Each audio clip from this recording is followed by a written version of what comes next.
안녕하세요. 글 읽어주는 남자 정산 이달원입니다.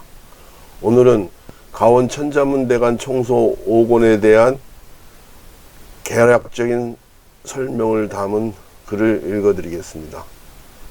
천자문대간에서는 천자문에 대해서 유학경전의 zip 파일, 곧 압축 파일, 그 유학경전을 압축해서 담아놨다는 종합 입문서로 규정하고 있습니다. 머릿말은 보통 저자가 씁니다. 그런데 가원 이윤숙의 가원 유학경전 역회 총선 책들의 머릿말은 대부분 편집인이자 저자의 배우자인 필자가 썼습니다. 지난 10년간 가원 이윤숙의 저서들을 직접 기획 출판하고 가원의 강의를 전부 녹화해서 인터넷 블로그와 다음 카페에 올리는 일을 하면서 필자 자신이 가원의 저술 과정을 잘 알고 있다는 생각에서입니다. 원래 머릿말로 하려고 쓴 발간사인 천자문의 진실, 거짓과 오류는 논문 형태의 글로 내용이 많아져 이 책 첫 권, 상권의 부록으로 실었습니다. 발간사는 애초에 머릿말로 기획하였으니 먼저 읽으면 본격적으로 본문 공부하기에 앞서 도움이 되리라 봅니다. 본문 공부라고 했는데 이 책은 단순히 독서용이라기보다는 그만큼 숙지해야 할 내용이 많다는 뜻입니다. 가원 천자문대간 총서 5권, 이 책은 2008년 출간한 종효의 대서사시 천자문 역회를 교재로 저자인 가원 이윤숙이 10년간 직접 강의하면서 축적된 내용을 종합적으로 정리하여 전면적으로 증보한 수정판이다. 사실상 새로 집필하다시피 하였다. 천자문 등장인물에 공자가 없는 이유. 이 책의 두 번째 특징은 저자가 그동안 해왔던 사서함경과 춘추 등 강의를 이 책 해설에 집약적으로 반영하였다는 점이다. 천자문의 원저자인 종효와 편찬자인 주웅사는 한대에 정립된 유학경전을 두루 통달한 유학자이다. 천자문에 나오는 글귀의 출처와 배경 역시 유학경전을 총망라했다. 그래서 천자문을 유학경전의 zip 파일이라고 칭한 이유이다. 이를 역설적으로 입증하는 내용이 천자문의 유교의 종주인 공자가 언급되지 않고 있는 점이다. 천자문에는 유교에서 성인으로 꼽는 인물을 비롯해 이름이 언급된 숫자가 41명이다. 이 책 보론 8편 천자문에 등장하는 인물 41명 참조. 이름은 직접 나오지 않지만 구절 해설상 연계되어 간접적으로 거론되는 인물도 많다. 그런데 유독 공자만이 언급되지 않는 것은 동양 철학 사상에 내재된 체불용의 법칙 때문이다. 즉 모든 것의 본체, 곧 황극, 본체가 되는 존재는 보이는 형상으로 나타내지 못한다는 원리이다. 임금 자리를 당사자가 없이 빈 상태로 그린 조선시대의 진연도와 진찬도, 그리고 정조의 화성행차를 그린 화성행차도 등이 그렇다. 이는 한자 창자 원리에도 적용되어 한자를 구성하는 글자에는 동그라미, 즉 원이 없다. 상용문자인 돌회, 둥글원 글자에는 동그라미 대신에 네모, 즉 미음을 쓴다. 하늘은 둥글고 땅은 모나다는 천원지방 사상에 의거하면 동그라미가 하늘천을 상징하고 아울러 하늘천은 체에 해당하기 때문에 동그라미를 쓰지 않는 것이다. 이를 천자문에 적용시키면 천자문은 유학경전을 망라하여 집약한 글이기에 유학경전의 체가 되는 공자를 한 인물로 거론하여 글귀 한 모퉁이에 언급할 수 없기 때문이다. 천자문 자체가 철저히 유학경전에 기반하고 있다는 뜻이기도 하다. 이 책은 그 점을 낱낱이 밝혀냈다. 이 책에서 천자문에 대해 유학경전의 zip 파일, 즉 압축문서 또는 유학경전 종합입문서라고 하는 이유이다. 음양오행 원리와 이치로 푸른 한자 파자해. 이 책의 독보적인 특징은 황하문명 농경문화의 토대인 주역과 음양오행의 원리와 이치를 근거로 낱글자를 파자해 함으로써 한자 창제 원리까지 밝힌 점이다. 낱글자 해설의 원조격인 허신의 설문해자를 비롯해 각종 의문서와 강의자전과 청나라 단옥제의 설문해자 등 관련 문헌을 인터넷 사이트인 jdic.net와 ctext.org와 sidneyluo.net 등 여러 인터넷 자료를 통해 샅샅이 고정하였다. 이로써 그동안 띠글자인 한자를 훈과 음만의 소리글자 암기 방식으로 공부하거나 상형문자랍시고 귀에 걸면 귀걸이, 코에 걸면 코걸이, 즉 이연령 비연령식의 한자풀이 방식에 전면 제동을 걸었다.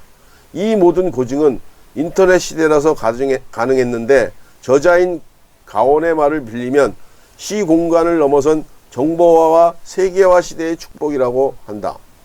필자가 보기에 이 축복을 잘 활용한 가온은 묵묵히 기록하고 배움에 실증내지 않으며 사람을 가르침에 게을리하지 않는다. 즉 논어수리편에 나와 있는 무기지지, 하기불념, 해인불곤을 공자의 가르침을 가장 잘 구현하고 있는 인물이다. 이 책은 그 축복의 첫 성과물이다. 중국 양나라 무제 502년에서 549년 제위. 무제의 지시에 의한 주웅사의 천자문 편찬 이후 엄청난 각종의 천자문 열풍이 있었다고 한다. 그러나 주웅사 천자문만 신이 내린 글이라는 평가 속에 유일하게 후대에 전승되었다. 이후 천자문은 한자 유교문화권에서 아동용 학습서로서 부동의 지위를 지켜왔다. 문제는 후대로 갈수록 천자문이 왜 신이 내린 글인지를 설명하지 못한 채 무조건 암기식 교육만 있었다는 점이다. 발간사에서 인용했듯이 당대 최고의 지식인으로서 평가받는 이어령은 아예 천자문을 우리 교육의 창의성을 죽인 원흉으로까지 지목하였다. 지금까지 거론한 내용만으로도 천자문이 학동령이나 초학자용 교재가 아니란 점은 분명하다.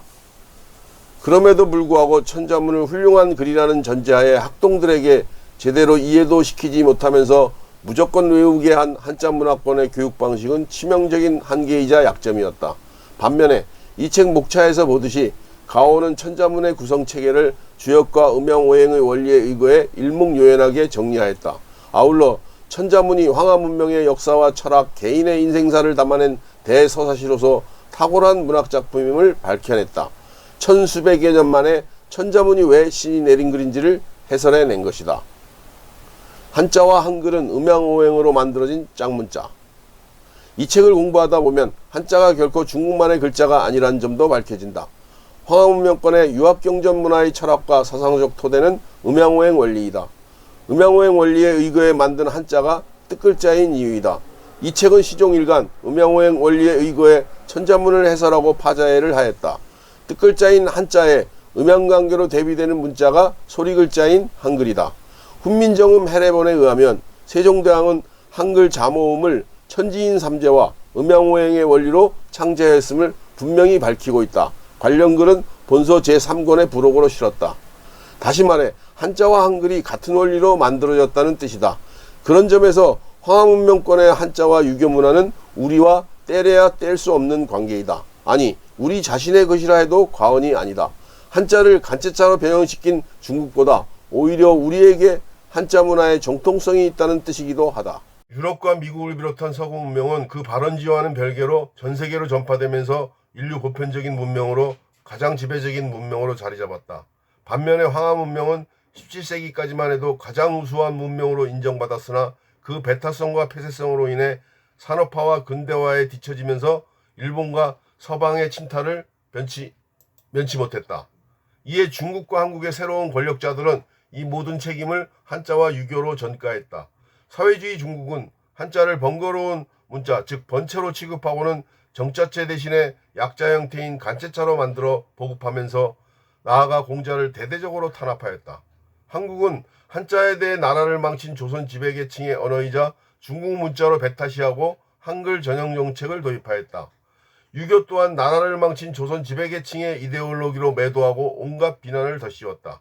즉 신흥 권력자들과 열등감에 빠진 지식인들이 외세로부터의 침탈과 식민지를 겪은 것에 대한 국민적 원망과 분노를 한자와 유교에 전가시킨 것이다. 서구 문명의 토대인 기독교도 마녀사냥과 종교전쟁을 일삼아 수많은 인명을 희생시킨 중세 암흑시대가 있었고, 근세에는 기독교 국가들이 침략전쟁으로 비기독교인을 비롯해 수많은 인명을 살상한 전력이 있다. 이는 원천적으로 종교를 권력도구로 악용한 권력자, 즉 지배계층의 문제이다. 한자와 유교 역시 이를 권력도구로 이용한 권력자, 지배계층의 문제이지 그 자체가 원천적으로 문제가 있는 것은 아니다. 중국이 2008년 베이징 올림픽 개막제에서부터 본격적으로 공자와 유교를 부활시키고 있는 것을 보더라도 그렇다. 유교 사회주의라는 말까지 나올 정도이다. 한자와 유학경전 문화는 동북아시아 공통의 정체성. 동국대 정치학과 교수 황태연의 공자 잠든 유럽을 깨우다에 의하면 황하문명권의 유교 문화는 동아시아 열풍을 가져와 14세기 유럽 르네상스의 물적 토대가 되었고, 공자 열풍은 18세기 유럽 계몽주의의 정신적 토대가 되었다고 할 정도로 우수하다. 한자의 우수성은 국민지능지수 측정에서 한자 사용국들이 전부 1에서 5위를 차지하는 것으로 입증되고 있다. 이렇듯 우수한 한자와 유교 문화야말로 한국의 진정한 역사와 전통이자 우리의 정체성이다.